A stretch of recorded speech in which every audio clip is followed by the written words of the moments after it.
Reverend Schuler. First place in 1955, he actually was. You don't see a building with 1955 on it here. Was down there at the intersection of 55 and the Chapman Street right there at that intersection, that right where the bridge overpass goes, was a drive-in movie theater, and that was where Reverend Schuler had his first services. He carried the organ, his wife's organ, on the back of his car. He had it in little trailer on a car, not a truck, and they brought it to the drive-in movie theater, and he preached to the people, and he thought, wow, this is a great way. No expense really, no lighting, no sound system. It was right there at the little attachments.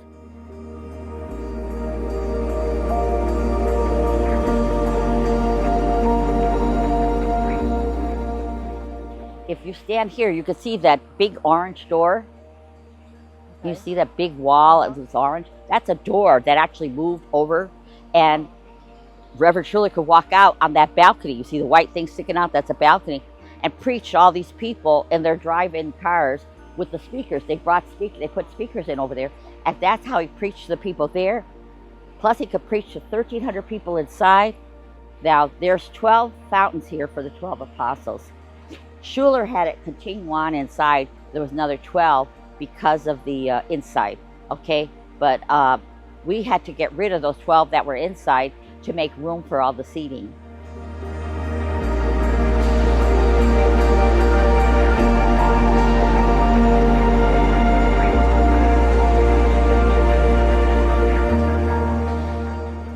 These bells were made in 1955 when the church was formed. And there's a myth that Disneyland donated them to us because Disneyland started in 1955 over there. But the bells do not ring. We've had parishioners from Crystal Cathedral come here on my tours, and they go, oh, we're so glad you went and restored the ringing of the bells. Those bells never rang. Even with Crystal Cathedral, they're polyurethane. They're not bells.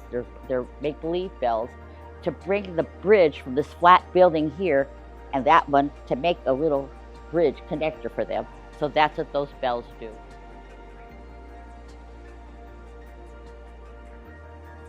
Right about the top of the roof in there is a platform where there's an organ, or they call it a carillon, and they can play it and make the bells ring.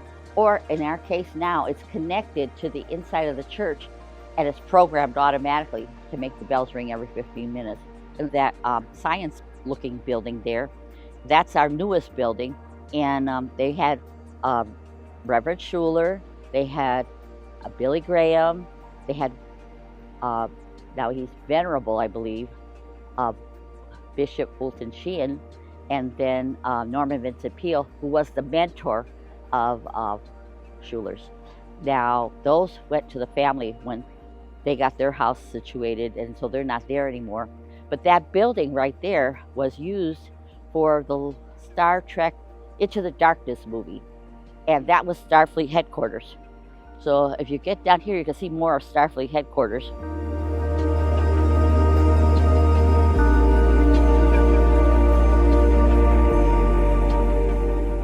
The last building made, and it was used for the Starfleet commanders, or all those guys in the troops. They were all lined up here and pledging allegiance to the Starfleet. And if you go inside, you can see the stairs going upstairs to Starfleet. Second floor is going to be a shroud exhibit. We don't know if permanent or 2 years or what. And then the third floor is where you have conference rooms. And there's a chapel up there. There's chapels and pianos all over the place on this campus.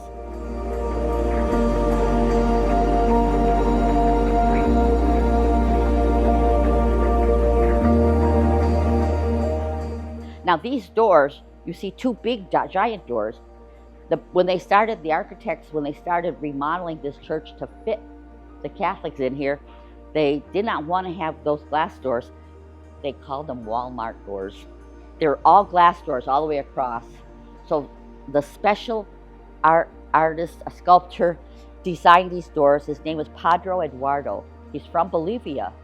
And I think now he probably lives here. He has an office in Boston because of what he's done. This work you see here, the bronze work you see throughout the church, is done by Pablo Eduardo.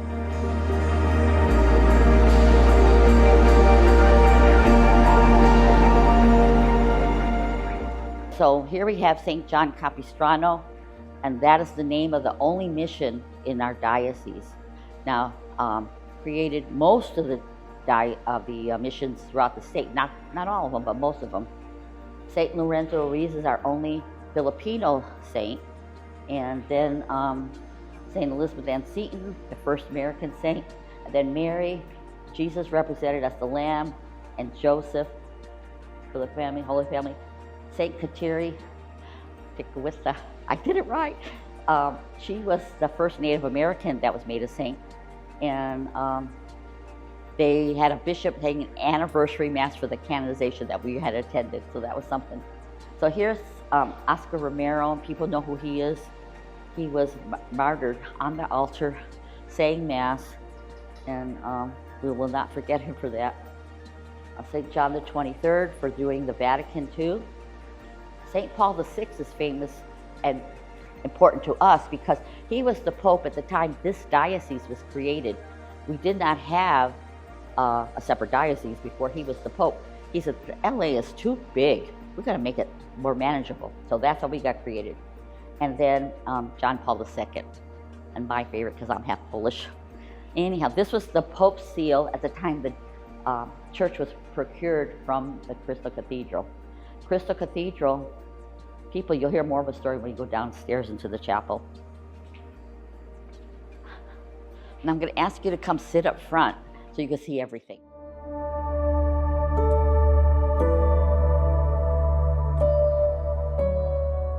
Reverend Schuller really wanted this to be a crystal cathedral.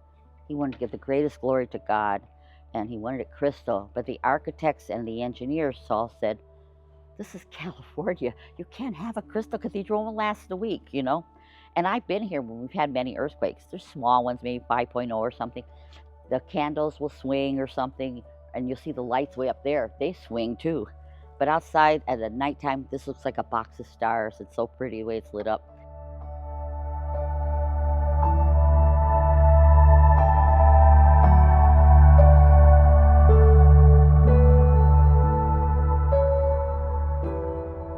But there was too much sun. He didn't have services past 12 o'clock because the sun was so bright. But we have 13 services a day. Now, not a day, just on Sunday. But so engineers and architects watch the sun rise from the east and set in the west.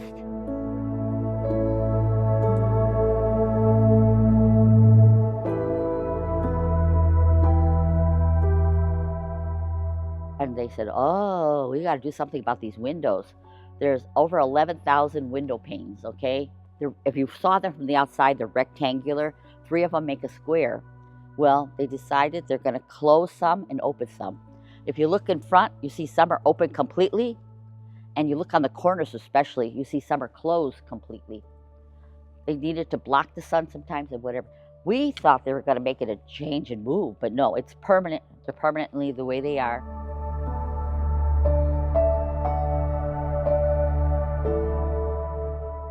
You'll see the pipes go through the ceiling over here. We have trumpets like on either side here, and you have all kinds of pipes there. We have 17,000 pipes. It was the 4th largest organ in the world when we bought the church, but now it's the 5th. There's an organ in, where you call that, in Philadelphia, that's bigger than ours now, probably Wanamaker. Now this tapestry right here is was designed by a priest in the United States, but made by Belgian nuns. And they put it on top of the blue things to accentuate the blue in it. It's Christ, the Panto creator, where Jesus Christ created everything. You have the 4 gospel writers represented in the 4 corners of him. And then you have the sun and the moon and the Holy Spirit down there as well. Now, you see the crucifix up there. If you go behind, there's a big crystal sticking out of the crucifix. You see crystals in the candle holders. You see crystals in that candle holder over there. The crystals were to give honor to Crystal Cathedral. To not forget that. Now we will not forget that. Underneath the altar, oh, by the way, the corpus on the cross is wood. It's painted white, but it's wood. It's not marble or stone or anything, it's wood, okay? Underneath the altar, we have the relics of 11 or 12 saints. I was told 12, and now I'm being told maybe we made a mistake, maybe it's only 11. But the North American martyrs, the Vietnamese martyrs, Korean martyrs, I think there might be a Japanese martyr, the Mexican Cruceros martyrs, and blood vessels, a blood vial of blood from St. John Paul II. So we really are so excited about that.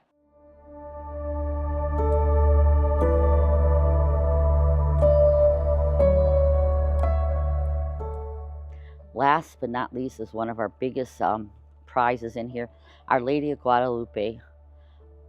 She is the patron saint of our diocese. She is beautiful. She's made out of 55,000 pieces of mosaic. It is mosaic. Now I'm going to take you downstairs to something that's very special to me. It's the St. Callistus Chapel, which I belong to St. Callistus Church, and we're only a mile down the road. And when we had just paid off our church 5 years prior to this being bought, and the bishop said, we can't have two churches a mile apart. We need you to sell your church, and then we're going to we'll honor you somehow, your parish. So down the chapel downstairs is how they honored my church.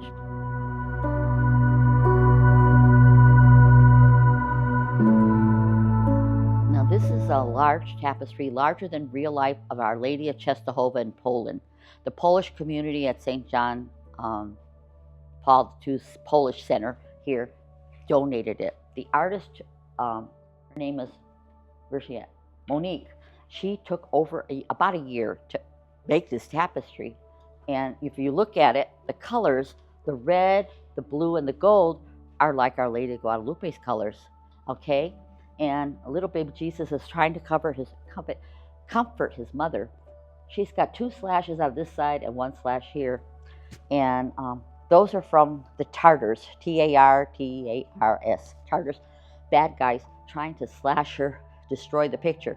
The picture was done on the tabletop of Jesus, Mary, and Joseph from their house in Nazareth.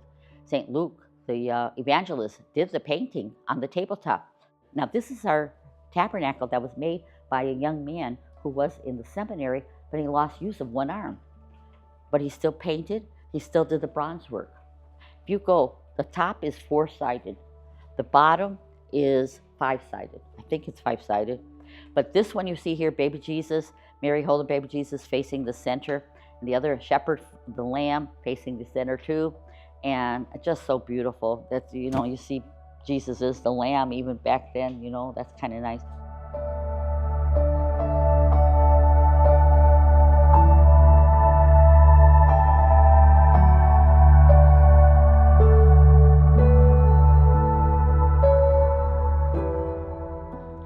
Here's Joseph with the house in Nazareth, and this is Berenice style, B-E-U-R, Berenice, and Mary with baby Jesus. I catch women especially going to baby Jesus and kissing him here a lot. I'm afraid somebody else kissed him before me. I won't do it.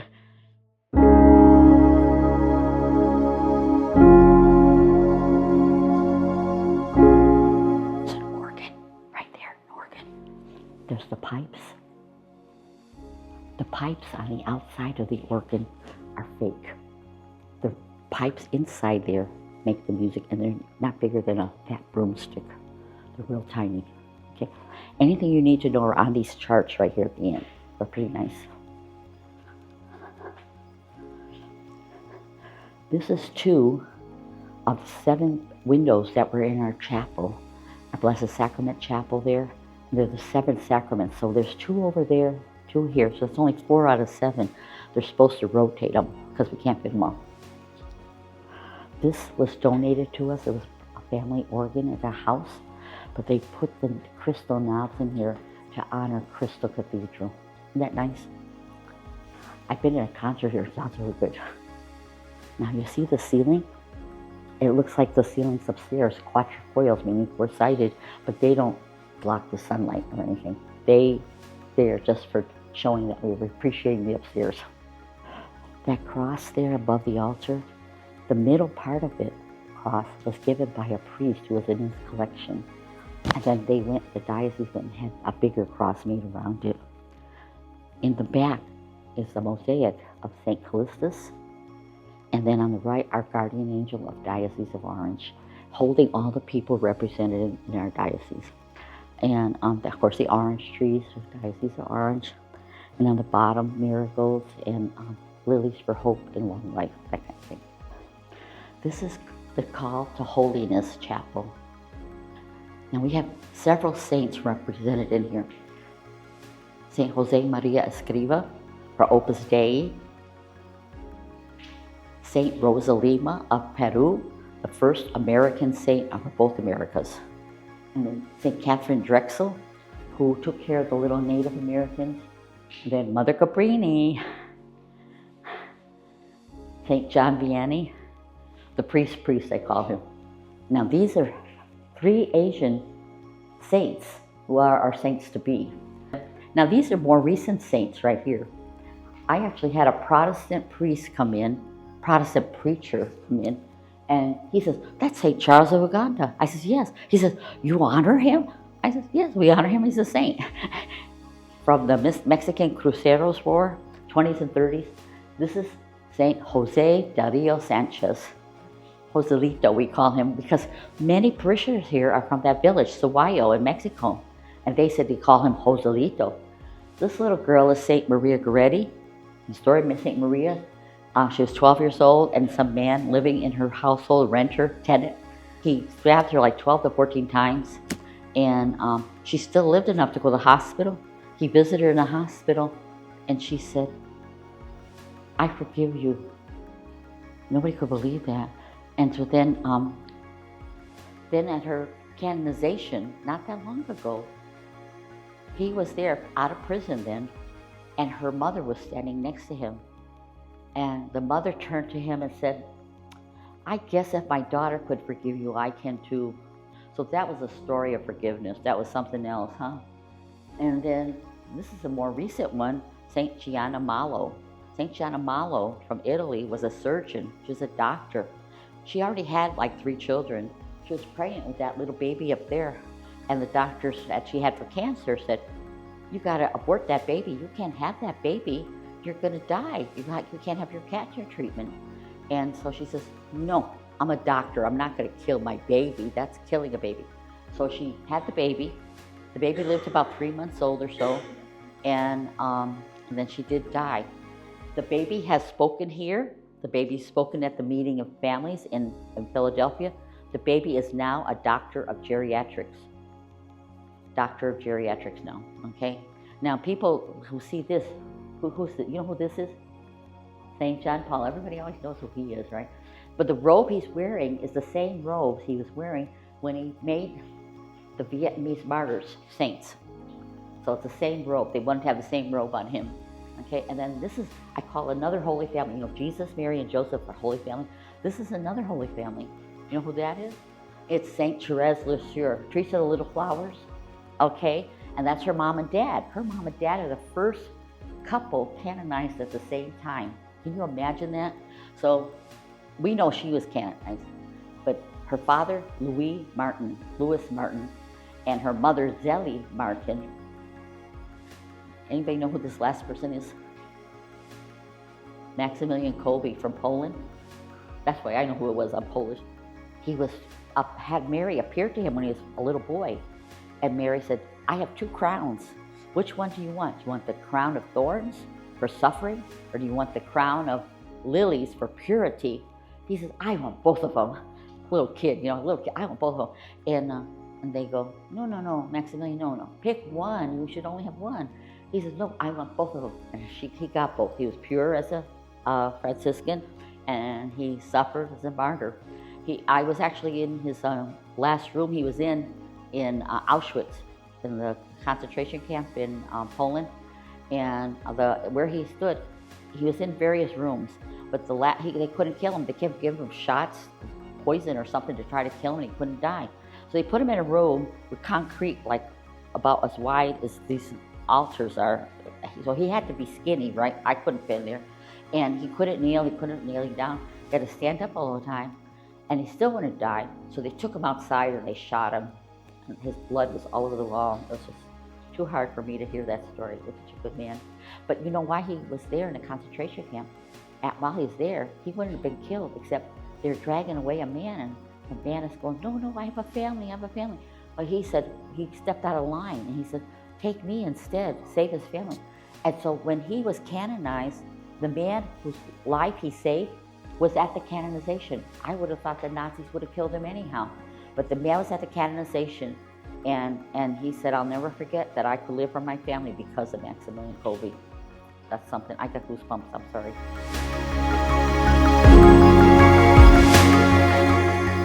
You see, we have 4 by 10. You can bake, we could put 40 bishops in here if we had to for burial. We have 4 already, and we're a brand new diocese. But Bishop Johnson was our first bishop when Pope Paul VI created us. Then Bishop McFarland was our second bishop. Bishop Dominic was our first Vietnamese bishop. He was an auxiliary bishop, but he started our gardens out there. He did a lot of great stuff. And then Bishop Todd Brown was our bishop who bought the property, who arranged, he didn't buy it himself. He went and he got a team of auditors and realtors to figure out what we should build on property. Now here's another mosaic we have here of Jesus. The red is for his divinity and the blue is for his humanity. But you see the wolf, he's stopping the wolf like, don't go bother my sheep.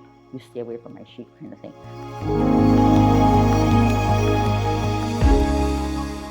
This is our legacy chapel. Call of Holiness was the other one we had. Now this chapel, I start from here, and this is St. Junipero Serra, and the Native Americans that he converted. They worked to help him make the missions. I met some of the people, descendants of them. They're so proud that they helped him make the missions. They are so proud of that. Then this background is the church that was our first cathedral, Holy Family Cathedral, a Catholic church that was big enough they thought to be a cathedral. And there's Bishop Johnson and Bishop McFarland. Yes, Bishop McFarland is that much bigger than Bishop Johnson. He was a giant of a man. Then we have Pope Paul VI, who was the Pope who separated us from Los Angeles. Then Juan Diego with the tilma, with the roses, beautiful. And the guardian angel of Orange Diocese with the orange tree. And then this is Bishop Todd Brown. What happened is Bishop Todd Brown was the one who didn't make a bid on this property. And so Reverend Schuler came to him and said, no, we're friends. Why didn't you bid on our property? And he says, well, you were filing bankruptcy. We want to take advantage of you. And he says, no, we wanted to stay at church. Please make a bid on our property. And you know what? We weren't the highest bid, but we got the property because he was appointed by his church. Even though he was retired, they called him in to go to the bankruptcy judge and said, will you tell the bankruptcy judge that we wanted to stay with Mother Church? That's how they said it, Mother Church.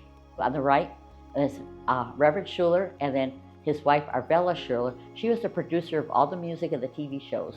We have in the middle, Bishop Fulton Sheehan, Venerable Bishop Fulton Sheehan, because he showed them how to preach to large masses on the TV and all that. And to the left of Fulton Sheehan is Sister Bernard. But she was here to do catechism, to train people, to do anything that was needed to help make this a diocese. So she helped do that. And then Fulton Sheen, of course, like I said, was advising him on how to broadcast to many people. But this church wasn't built yet when Fulton Sheen was here. He was just in that arboretum where the bricks were going up. That's where he was. Okay? So this is our beautiful little legacy chapel. You see our 2 cathedrals, the old one and the one we have here now.